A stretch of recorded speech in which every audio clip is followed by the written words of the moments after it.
Heading डालो। दो चर वाले रैखिक समीकरण। जब 10वां क्लास में जाओगे तो वहाँ हो जाएगा दो चर वाले रैखिक समीकरण युग्म। यहाँ खाली बोलेंगे दो चर वाले रैखिक समीकरण, वहाँ कहेंगे दो चर वाले रैखिक समीकरण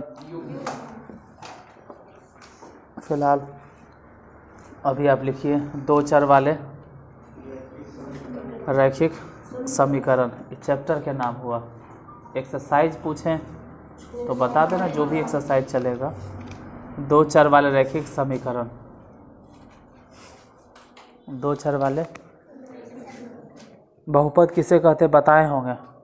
किसे कहते हैं बहुपद, किसे कहते हैं कभी पढ़ाए होंगे। किसे कहते हैं इसमें से किसी को भी मालूम? हाँ बोलो।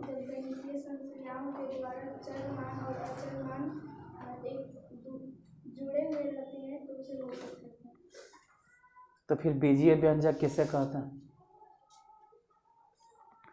इसमें से किसी को भी बहुपद नहीं पता है तो बोलो, अगर पता है तो। नहीं,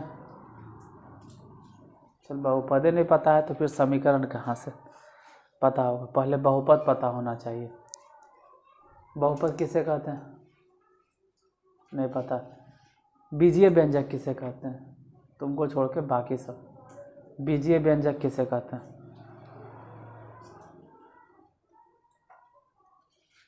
वो भी नहीं मालूम, चुप रहोगे। चर मान किसे कहते हैं और अचर मान? इसमें से कोई भी। अरे यार ए से लेके चर मान मतलब कुछ भी एक्स वाई जेड मानते हैं, और अचर नंबर। चल इतना समझ में आता है तो लिखो बीजीय व्यंजक। सब भूल गया सब है। लिखो बीजीय व्यंजक। देखिए बीजीय व्यंजक, बीजीय व्यंजक अभी हाल फिलहाल तो वही चैप्टर में ख़त्म हुआ, अलजेब्रिक आइडेंटिटीज, बीजीय सर्व समीकरण। लिखो जब चर मान और अचर मान जब चर मान और अचर मान, तब तक इंक डाल लेते हैं हम। लिखो तुम लोग, जब चर मान और अचर मान गणितीय संक्रियाओं के द्वारा, गणितीय संक्रियाओं मैंने समझते हो, जोड़ घटाव गुणा और यही चारों को बोलते हैं मैथमेटिकल ऑपरेशन। जब चर मान तथा अचर मान को गणितीय संक्रियाओं के द्वारा एक साथ जोड़ा जाता है तो उसे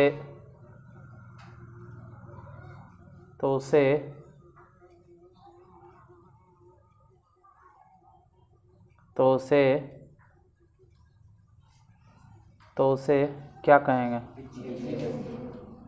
तो उसे बीजीय व्यंजक कहा जाता है। तो उसे बीजीय व्यंजक कहा जाता है। जब चर मान और अचर मान गणितीय संक्रियाओं के द्वारा एक साथ जुड़ा हुआ रहता है या जोड़ा जाता है तो उसे बीजीय व्यंजक। तो सबके तो पते नहीं है, सब दोबारा पढ़ाना पड़ रहा है हमारा। जैसे एग्जाम्पल एक आपको बोल सकता है, इसमें से कोई भी बोलो एग्जाम्पल। 3x + 1 अच्छा है होगा, और एक आपको एग्जाम्पल। बस तुम ही वो इकलौता है जिसको मालूम है, बाकी किसी को नहीं। और एक आपको, और एक आपको। अरे सुनते सुनते कान बहरा हो गया, और कुछ बोलो ना, जरा चेंज करके बोलो। बोलो 6x - 4। कितना एक ही चीज़ बस सुनते रहेंगे, जरा और चेंज करो। अरे 3x² + 5, 3x⁴ 3/x², कुछ भी बोलो ना। √x + 4 √x होगा, बीजीय व्यंजक में है। अरे कुछ भी बोलो ना, एक्स वाई जेड जितना नजर आता है सब क्या है। एक आगो और एग्जाम्पल बोलो अपने से। हाँ, और एक आगो। हाँ, कुछ भी क्या, एक्स एक्स पकड़ ले, मतलब एक्स स्क्वायर एक्स क्यूब, कुछ भी एक्स पे रूट एक्स भी हो सकता है, रूट एक्स भी। देखो जा कंफ्यूज मत होना, रूट एक्स बीजीय व्यंजक है, रूट एक्स बीजीय व्यंजक। अरे होश में आओ, ने कहाँ देख रहा है, लेकिन बहुपद नहीं है। तो लिखो बहुपद किसे कहते हैं। सब पढ़ावल है कब, देखो छाप एकदम बन बन छाप एकदम अच्छा छाप लिख लिया। अब बता बीजीय व्यंजक कब पढ़ा हुआ है, मतलब कब हम पढ़ाए हैं।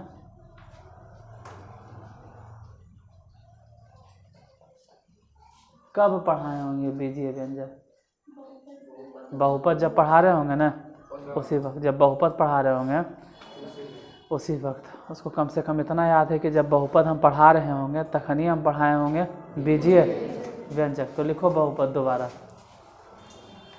अब बहुपद कई तरह के लिखो लिखो। वैसा बीजीय व्यंजक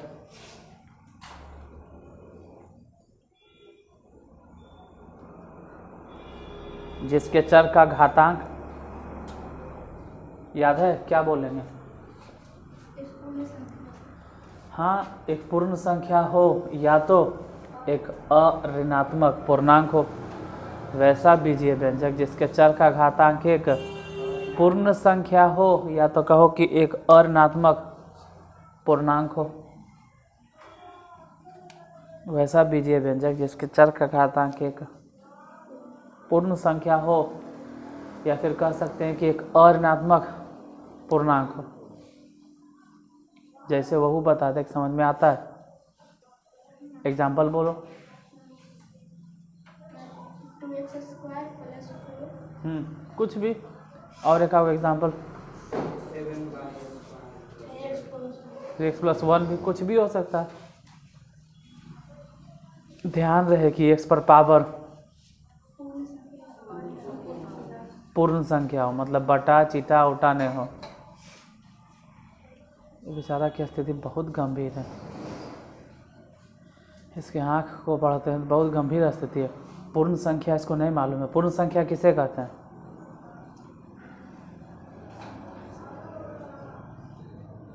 हालत देखते हैं समझ में आता है ना। पूर्ण संख्या छोड़ो, इसको तो प्राकृत संख्या भी नहीं मालूम होगा, किसे कहते हैं। गंभीर स्थिति है तो यार,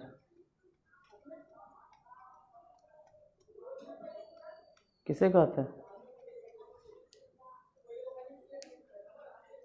चलो कोई बात नहीं, जिसको मालूम है इसको बता देंगे क्लास बंद होने के बाद। इधर इधर इधर इधर ध्यान, थोड़ा सा कहीं और ध्यान में। वैसा बीजीय व्यंजक जिसके चर का घातांक एक पूर्ण संख्या, उसे बहुपद कहते हैं, उसे बहुपद कहते हैं, उसे बहुपद कहते हैं। बहुपद दो तरह से बांटा गया, एक तो घातांक के हिसाब से और एगो पद के हिसाब से।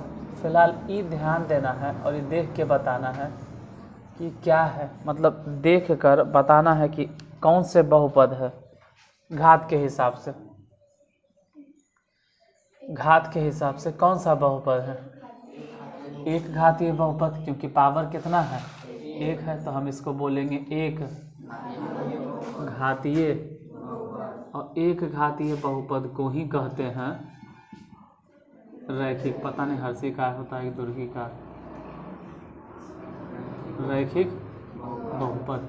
एक घातीय बहुपद को ही कहते हैं रैखिक बहुपद। तो बहुपद किसे कहते हैं, वैसा बीजीय व्यंजक जिसके चर का घातांक एक पूर्ण संख्या होता है, उसे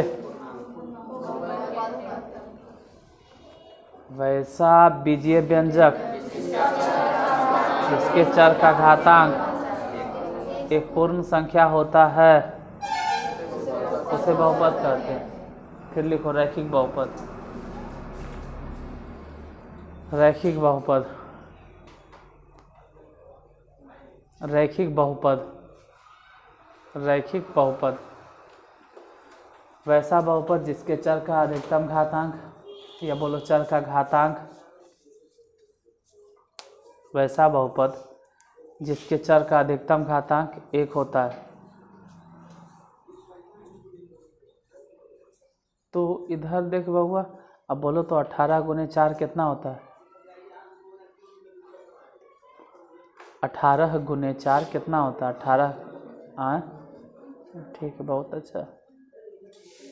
और अगर कोई तुमसे पूछ देगा एक कि 15 के स्क्वायर कितना होता है?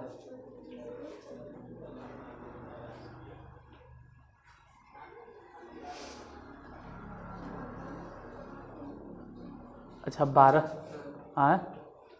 75 होता है 15 के स्क्वायर। अच्छा अगर कोई पूछ दिया है का एक कि बताओ तो बाबू 9 के स्क्वायर?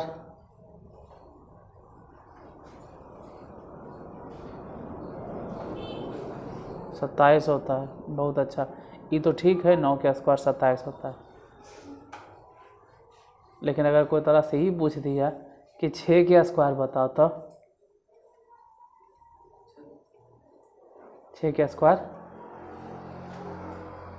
6 के स्क्वायर कितना बोला?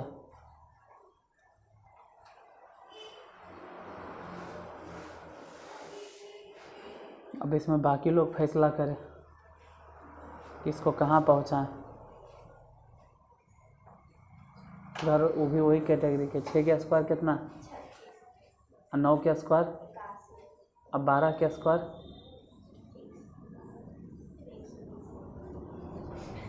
मतलब उसको समझ में आ रहा है कि क्या करना है। 12 के स्क्वायर अगर नहीं हो मालूम है तो समझ में आता है कैसे निकालोगे, 12 गुने 12 करके। तुमसे अच्छा हुआ है 9th में है। हाँ बहुत अच्छा है, तो ठीक कि कैसे काम चलेगा। चलो मुद्दे पे आते हैं। वैसा बहुपद जिसके चर का अधिकतम घातांक 1 हो उसे रैखिक बहुपद कहते हैं, उसे रैखिक बहुपद कहते हैं। जैसे यही वाला, यही क्या है? रैखिक। अब अगर यही ध्यान से देखना, अगर यही बहुपद शून्य के रैखिक लिखाता कैसे है? फंसी का या दुर्गे का? अगर यही बहुपद शून्य के समान कर दिया जाए तो इसी को हम लोग बोलेंगे रैखिक समीकरण। रैखिक तो लिख लीजिए रैखिक समीकरण क्या होता है। रैखिक समीकरण, यदि कोई रैखिक बहुपद शून्य के समान कर दिया जाए तो वह रैखिक समीकरण कहलाता है। बोलो क्या सुनाई दिया आपको? यदि कोई रैखिक बहुपद शून्य के समान कर दिया जाए तो वह रैखिक समीकरण कहलाता है। लिख लिए तो फिर से बोलो।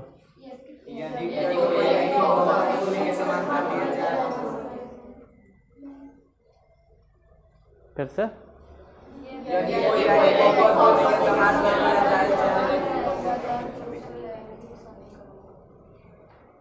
तो गूंगा है ना, तो खनिया कुछ बोलता का है ना। एक तो तुमको 6 के स्क्वायर नहीं मालूम है, यूट्यूब के सामने ही जाएगा वीडियो, ऊपर से पीछे सब बोल रहा है तो बोलल करो, कुछ सीखेगा।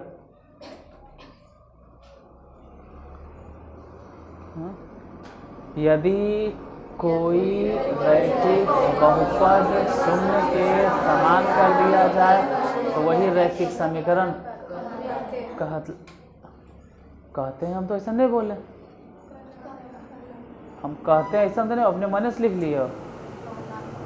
रिदम एगो होता है ना, मैं जाती है मैं पढ़ती है, उसमें एगो रिदम होता है ना। हम कहते हैं ऐसा बोलेंगे तो रिदम थोड़ा मिलेगा। हम जिस हिसाब से बोल रहे हैं उसके हिसाब से क्या होगा, बोलेगे तो कुछ भी बोलो। यदि कोई रैखिक बहुपद शून्य के समान हो जाए तो उसे रैखिक समीकरण कहते हैं, ठीक है। लेकिन हम जो बोल रहे हैं वो रिदम तो कुछ और जा रहा था। बोलो क्या लिखे हो? इधर इधर इधर देखो ना, क्या लिखे हो? यदि दो रैखिक, हाँ चलो हो गया, ठीक है। यदि कोई रैखिक समीकरण, यदि कोई रहे तो तुम बोलो, इधर देखो ना, बोलो। अरे इधर देखो ना, बोलो। यदि कोई रेखीय समीकरण बोल बाबू तो। यदि कोई सामान्य अरे नहीं समीकरण शून्य के बराबर नहीं, यदि कोई रैखिक बहुपद शून्य के समान कर दिया जाए तब उसे रैखिक समीकरण कहा जाता है। जैसे नहीं वाला लिख लेना। इसी सब लिखने में बहुत ज़्यादा व्यस्त रहते हैं। जैसे वो एगो लड़का है, वो लिखता बहुत है, खाली छापते रहता है। जरा मना बोलल करो, रैखिक समीकरण किसे कहते हैं?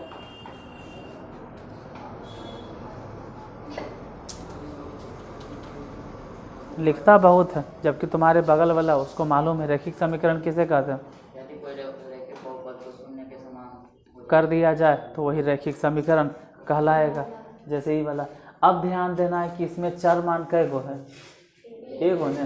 तो हम लोग बोलेंगे कि ये जो देख रहे हैं इसको बोलेंगे एक चर वाला रैखिक समीकरण। लेकिन इसी के नीचे गौर से देखोगे तो ax plus B Y plus c बराबर, इसमें सिर्फ चर मान कौन था? x। और अब x भी चर है, y भी चर है। इसका ये मतलब हो गया कि ये जो है दो चर वाला। अब पावर तो हम यहाँ चेक करें चाहे यहाँ चेक करें, दोनों पर पावर कितना है? पहली बात कि दो गो चर हैं। कौन कौन चर मान है? x और y। पहली बात है कि यहाँ पे दो गो चर है। कौन कौन? x और y। x और, इसलिए हम बोल रहे हैं दो चर वाला। लेकिन दोनों पर पावर कैसन है? तो दो चर वाला रैखिक समीकरण इसलिए बोलना पड़ रहा है क्योंकि इक्वल टू में, तो दो चर वाला रैखिक समीकरण का मानक रूप यही होता है। दो चर वाला रैखिक समीकरण का मानक रूप क्या होता है? बोलो। ax plus B Y plus c बराबर, बोलिए दो चर वाले रैखिक समीकरण का मानक रूप ax plus B Y plus C equal to 0। दो चर वाले रैखिक समीकरण का मानक रूप, अच्छा कोई बात नहीं, हो जाएगा। ax plus B Y plus C equal to 0। एक चर वाला रैखिक समीकरण क्या होता है? ax प्लस बी बराबर एक चर वाला रैखिक समीकरण। और नीचे जो लिखे हैं वो दो चर वाला लिखो। अब एक्सरसाइज स्टार्ट कर देते हैं।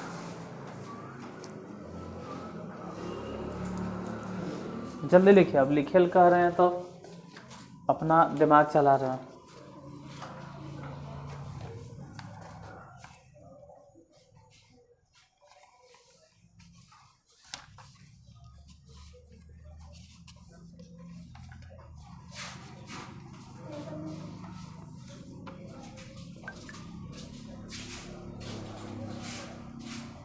एगो वहाँ बैठो, उस पे उसी पे। तो यहाँ आगे बैठो, तू आगे। तीनों को तीन जगह बैठाना। एगो वहाँ बैठो, तीसरा कहाँ हो? हाँ बैठो बैठो, कोई दिक्कत नहीं। वही बहुत जगह है, किसका है इसका?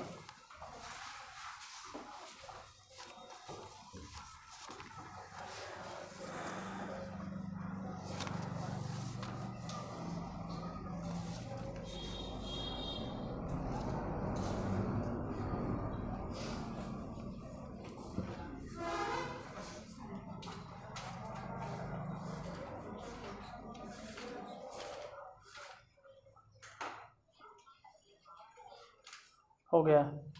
अब इधर मुड़ी उठा, इधर बोर्ड पे देखो।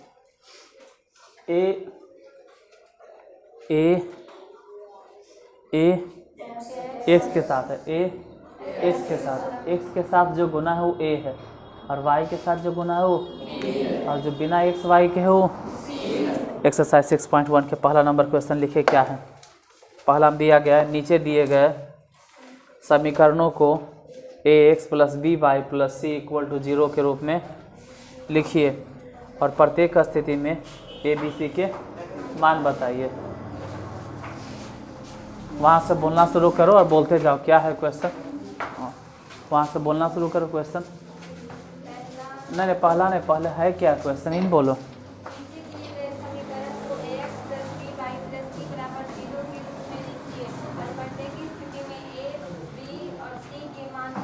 ठीक है, उसके बगल वाला बोलो। नीचे दिए गए समीकरणों को ax + by + c = 0 के रूप में लिखिए और प्रत्येक स्थिति में a b c के मान बताइए। हाँ, नेक्स्ट उसके बाद नीचे दिए गए समीकरणों को ax + by + 0 c = 0 के रूप में लिखिए और प्रत्येक स्थिति में a b c के मान बताइए। नीचे दिए गए समीकरण को ax + by + c = 0 के रूप में लिखिए और प्रत्येक स्थिति में a b c का मान बताइए। हाँ फिर बोलो, इधर से बोलो। नीचे दिए गए समीकरणों को x + y + c = 0 के रूप में लिखिए और प्रत्येक स्थिति में a b c का मान। नीचे दिए गए समीकरणों को x + by + c = 0 के रूप में लिखें और प्रत्येक स्थिति में a b c का। पहले नंबर क्वेश्चन क्या है? 2x + 3y बराबर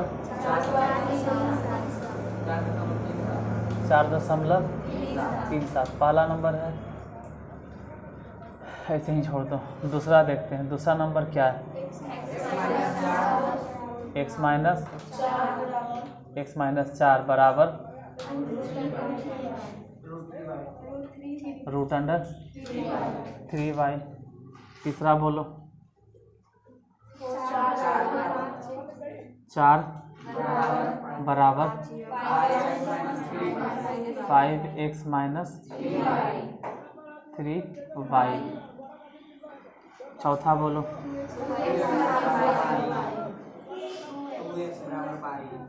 2x बराबर y।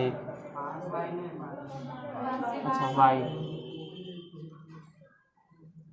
पहले इतने देख लेते हैं यार, छोड़ो जगह है ये। तो छठा बोलो, कितने हैं? तो पहले तो इसको ax + by + c = 0 के रूप में लिखना है। मतलब कि सब एक ही दिन लिखो। सब, कोशिश करो सब के सब, जैसे ऐसे 2x + 3y - 4.37 इधर 0 बचे। अब हम बोले हैं कि जो x के साथ में है वही है और x के साथ में कौन है यहाँ पे? 2, यानी a बराबर हो गया 2। और जो y के साथ में वो है b, तो y के साथ में कौन है? इसलिए b बराबर हो गया 3। और जो बिना x y के है वो है c बराबर कितना? -4.37। ये वाला हो गया c। इसमें भी वही बात है कि x तो ठीक है, इधर x सही है, उधर से √3y उठाकर इस तरफ लाओ तो कितना हो जाएगा? माइनस में √3y -4 = 0। अब बताना है कि x के आगे क्या गुना है? 1, यानी a बराबर कितना हो गया? 1, a बराबर 1। फिर y के आगे कितना गुना है? √3, तो b बराबर हो गया माइनस में √3। और c बराबर कितना है? माइनस में 4। फिर इसमें काम करो कि x y को इधर काहे लाएं? x y इधर काहे लाएं? हम एक काम करते हैं ना कि 5x 4 ही उधर भेज देते हैं -4 बराबर इधर कितना बचा? अभी ध्यान देना है कि x के साथ जो गुना है वो कितना, यानी a बराबर कितना हो गया? 5। ये देख के बताओ कि इसमें b बराबर कितना बोलेंगे, -3। और c क्या लिखेंगे, -4। देखो 0 इस तरफ रहे चाहे उस तरफ रहे कोई फर्क नहीं पड़ता, c बराबर -4। इसको अगर लिखें तो 2x - y बराबर, अब बताना है कि इसमें a कितना है, 2, b कितना है, -1, और c तो खैर है ही नहीं, तो c नहीं है तो बोलेंगे कि इसमें 0। पहला में 5 गो था कि 6 गो था, कई गो है, अच्छा 4 बन गया। दूसरा नंबर देखोगे तो दूसरा हम क्या कर रहे हैं, निम्नलिखित में से प्रत्येक को 2 चर वाले रैखिक समीकरण के रूप में व्यक्त कीजिए। दूसरे में क्या कर रहा है, निम्नलिखित में से प्रत्येक को 2 चर वाले रैखिक समीकरण के रूप में व्यक्त कीजिए। फिर से बोलो क्या लिखल है, 2 चर वाले रैखिक समीकरण के रूप में व्यक्त कीजिए। बोलो पहला नंबर क्या है, x बराबर -5। दूसरा बोलो y बराबर 2। तीसरा बोलो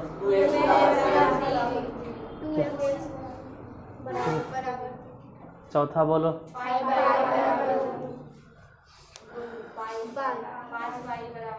5y बराबर 2। और है, देखो अगर इसका आंसर लिखें इधर तो हम कहेंगे x, और इसमें y नज़रें नहीं पड़ रहा तो अपने मन से हम बोलेंगे कि 0 × y।